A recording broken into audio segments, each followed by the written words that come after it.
Hello दोस्तों, कैसे हो आप सब। आई होप आप सब ठीक होंगे, अच्छे होंगे। तो चलिए दोस्तों, आज इस वीडियो में हम जानेंगे करवा चौथ का जो व्रत है वो कब रखा जाएगा। तो देखिए दोस्तों, साल 2024 में करवा चौथ का जो व्रत है वो कार्तिक महीने की कृष्ण पक्ष की चतुर्थी तिथि को रखा जाता है। 20 अक्टूबर दिन रविवार को रखा जाएगा। और कार्तिक महीने में ये व्रत रखते हैं। कार्तिक महीने में ये व्रत होता है चतुर्थी तिथि के दिन। और 20 अक्टूबर दिन रविवार को ये व्रत रखा जाएगा। तो हमें एक दिन पहले से ही नहाए खाए करना होता है। नहाए खाए का मतलब होता है दोस्तों, हमें एक दिन पहले से ही नहाकर अच्छे से अपने बाल वगैरह धो लेने चाहिए और शुद्ध सात्विक भोजन करना चाहिए। बिना लहसुन, प्याज, मूली, बैंगन ऐसी अशुद्ध चीज़ें हमें नहाने के बाद नहीं खानी चाहिए। तो किसी भी व्रत में जो है तो ना बाल एक दिन पहले ही धो लेने चाहिए। व्रत के दिन बाल नहीं धोए जाते, इसीलिए एक दिन पहले ही नहाए खाए करना होता है। और तो दिन शनिवार का पड़ा है नहाए खाए के दिन। दोस्तों, अगर आप लोग जो है शनिवार के दिन बाल नहीं धो सकते हैं, जो लोग बाल नहीं धो सकते शनिवार के दिन, जो बहनें, तो वो व्रत के दिन बाल नहीं धोएंगी। तो आप लोग शुक्रवार को बाल धो लीजिए। और फिर हमें बिना लहसुन प्याज का खाना खाना है। मसूर की दाल और मूली बैंगन वगैरह ये नहीं खाने हैं। सारी चीज़ें अशुद्ध खाने में आती हैं, तो ये सब खाकर व्रत नहीं रखा जाता है। तो हमें एक दिन पहले से नहाए खाए करना होता है दोस्तों। और हमें इस व्रत में भी सरगी खाने का नियम होता है। सुबह सवेरे स्नान करके अगर सरगी खाए जाते हैं तो बहुत अच्छी होती है। स्नान करने से पहले सरगी ना खाए, स्नान करने के बाद ही सरगी खा लेनी चाहिए। कुछ लोग फलाहार खाते हैं, कुछ लोग अनाज। तो हमें जूस, ग्लूकोन डी, शरबत वगैरह ठंडी चीज़ें खाकर अपना व्रत शुरू करना चाहिए। सर्दी में हम ठंडी चीज़ें लें, जैसे जिससे कि प्यास ना लगे। जूस भी ले सकते हो, शरबत ले सकते हो और ग्लूकोन डी भी ले सकते हो आप लोग। तो सर्गी खाने का जिनके यहाँ नियम है वो सर्गी खाकर ही अपना व्रत रखती है। और फिर हम अपने व्रत की शुरुआत करते हैं। हाथ में पुष्प और जल लेकर व्रत का संकल्प लेते हैं। हम व्रत का संकल्प लेते हैं और व्रत कर लेते हैं। जो लड़की पहली बार व्रत उठाना चाहती है तो इस तरह भी अपने हाथ में पुष्प और जल लेकर, गंगा जल लेकर व्रत का संकल्प ले लेती है और अपना व्रत उठा लेते हैं। और इस व्रत में लाल पीली साड़ी का ही सिलेक्शन करें। लाल पीली अगर नहीं आप लोग नई साड़ी खरीद रहे हो, नए वस्त्र खरीद रहे हो, तो लाल पीली साड़ी का ही सिलेक्शन करें, क्योंकि लाल पीला पहनना ही व्रत में शुभ होता है। और लाल हो तो बहुत अच्छा सर्वश्रेष्ठ माना जाता है। कुछ लोग अपनी शादी का जोड़ा पहनकर पूजा करते हैं और कुछ लोग जो है नई साड़ी लेकर पहन सकते हैं। तो ऐसे इसमें कोई नया कोरा कपड़ा खरीदने का कोई नियम नहीं है। जैसा जिसका बजट हो वह उसी अनुसार कर लेता है। और हमें अपनी शादी की जो चुन्नी होती है, चुंदड़ी होती है, वो ओढ़कर पूजा कर लेनी चाहिए। और अपने सिंदूरा से सिंदूर निकाल कर ही हमें उस दिन अपनी मांग में भरना चाहिए। तो सुहाग में ये सारी चीज़ें मान्य व्रत में जो है अधिक महत्व रखती है हमारा शादी का जोड़ा।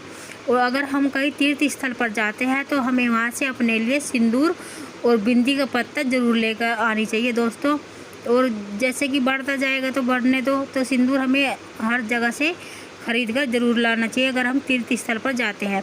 और करवा चौथ में भी हमें सिंदूर और बिंदी, अगर आपका बजट नहीं है मतलब सारी चीज़ें खरीदने का, सिंदूर और बिंदी और चूड़ी जो सुहाग का सबसे बड़ा प्रतीक होती है, वे हमें ज़रूर खरीद लेनी चाहिए। साड़ी चाहे आप लोग पुरानी भी पहन सकते हो और शादी का जोड़ा पहनकर भी पूजा कर लेते हैं।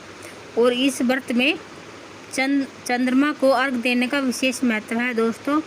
ये व्रत जो है ज़्यादा कठिन नहीं होता। 12-14 घंटे का ही निर्जला और निराहार ये व्रत रखा जाता है। तो ये ज़्यादा कठिन नहीं होता। शाम को चंद्रमा को अर्घ देकर हम अपना व्रत खोल लेते हैं। और इसमें खीर नहीं बनाई जाती है, दूध का प्रयोग नहीं किया जाता है करवा चौथ के व्रत में।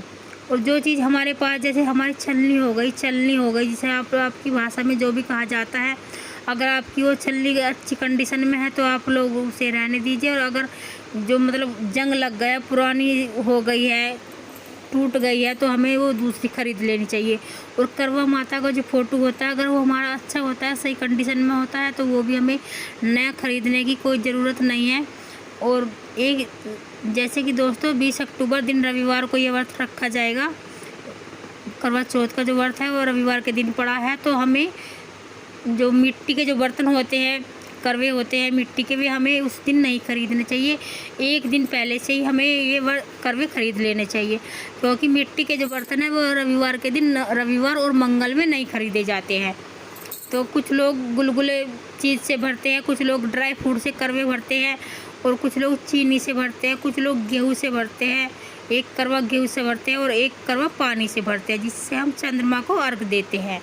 तो सबके यहाँ अलग अलग नियम है, सभी के घरों में, और हर राज्य के अपने अपने अलग अलग नियम है। जो भी जिसके यहाँ करवा भरा जा।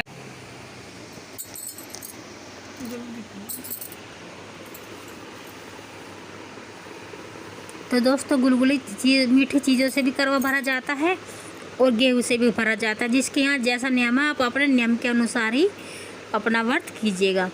और लाल पीली साड़ी पहनकर ही अगर व्रत करते हैं, हम लाल पहनते हैं तो ज़्यादा श्रेष्ठ माना जाता है। दोस्तों करवा चौथ के दिन हमें लाल कलर के कपड़े पहनने तो जो ज़्यादा शुभ होते हैं, ठीक है। और जो हम बायना निकालते हैं, माता को भी श्रृंगार का सामान चढ़ाया जाता है। करवा माता को भी श्रृंगार का सामान चढ़ाया जाता है। और जो दोस्तों हम बायना निकालते हैं सास माता को देने के लिए, अगर जिनके ससुर मतलब नहीं है तो अपनी सास माता को वो भी सारा श्रृंगार दे। अपने मायके पक्ष में हमें नहीं देना चाहिए, ससुराल पक्ष में ही देना चाहिए, क्योंकि मायके पक्ष में देने से हमें जो है पाप लगता है और हमारे जो मायके वाले हैं उन पर दोष लगता है बायना देने से, ठीक है जी। तो हमें इन्हीं सारी बातों का ध्यान रखना है। करवे हमें एक दिन पहले से ही, मतलब जो मिट्टी के लेते हैं वो लेने एक दिन पहले से ही ले लेने हैं, और एक दिन पहले से हमें बाल वगैरह धो लेने हैं अपने करवे में, और अपने 16 श्रृंगार करके हमें अपना व्रत करना चाहिए। और महावर उस दिन हमें पैरों में अपने ज़रूर लगानी चाहिए करवा चौथ के दिन। और शाम को हम पूजा पाठ करके अपना अर्घ दे लेते हैं चांद को, और वहीं पर पति पूजन कर लेते हैं। चंद्रमा की पूजा करके फिर हम पति पूजन कर लेते हैं। कुछ लोग वहीं पे अपना व्रत खोल लेते हैं और कुछ लोग नीचे आकर अपना पति पूजन करके व्रत खोलते हैं। तो ये इन्हीं सारी बातों का करवा चौथ में हमें ध्यान रखना है। दोस्तों ये वीडियो दोस्तों हमारे यहीं तक की थी। फिर एक वीडियो नए डालूँगी बायने के लिए, फिर मिलती हूँ। तो दोस्तों चंद्रमा चतुर्थी तिथि का जो शुभ मुहूर्त है, चतुर्थी तिथि कब से लग रही है, तो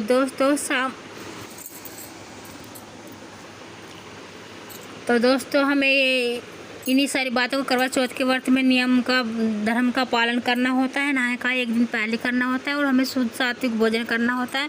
बिना लहसुन प्याज का ही हमें करवा चौथ के व्रत में खाना बनाना चाहिए। लहसुन प्याज से खाना अशुद्ध हो जाता है और हमारा व्रत खंडित हो जाता है। और निर्जला निराहार करवा चौथ का व्रत रखा जाता है दोस्तों। तो दोस्तों ये वीडियो हमारी यहीं तक की थी। अगर आप लोगों को वीडियो पसंद आती है तो वीडियो को लाइक और चैनल को सब्सक्राइब करो। फिर मिलती हूँ एक नई वीडियो में, तब तक के लिए नमस्कार दोस्तों।